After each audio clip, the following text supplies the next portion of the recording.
c'est un monument captivant. L'abbaye aux Dames, établie à Saintes en 1047, fut l'une des plus puissantes de la région. Un lieu à l'atmosphère singulière où sous vos pas résonnent de multiples histoires.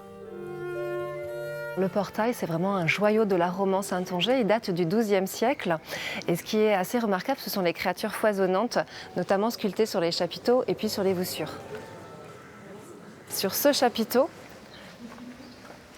vous remarquez un animal composite, une grande aile, une queue qui serpente et qui finit en tête de dragon, des griffes très importantes, et il manque sa tête, mais en fait ça représente un basilic.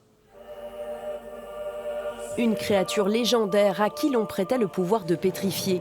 Pourtant, à l'abbaye aux Dames, le temps ne s'est jamais arrêté.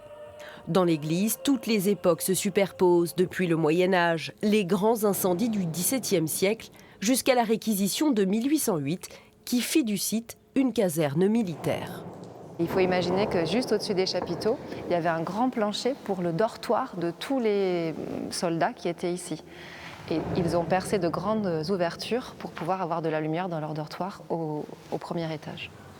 Mais l'abbaye, ce sont aussi ses bâtiments conventuels, sa cour, son jardin potager, dédié à la communauté. Au XVIIe siècle, 90 nonnes vivaient ici.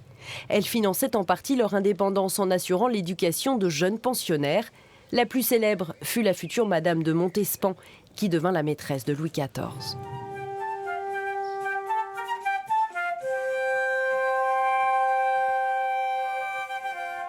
Quatre siècles plus tard, c'est une autre histoire qui se joue dans les anciennes cellules des sœurs.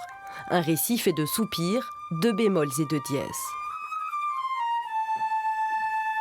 C'est toujours un bonheur d'arriver dans la cour en bas et de prendre ce grand escalier et de venir enseigner dans ce lieu de vieilles pierres. On a de très jolies salles qui résonnent. C'est très agréable. Essaye de détendre un petit peu ton épaule. Voilà, comme ça. Descends un petit peu la main. Voilà. Vas-y encore. Voilà.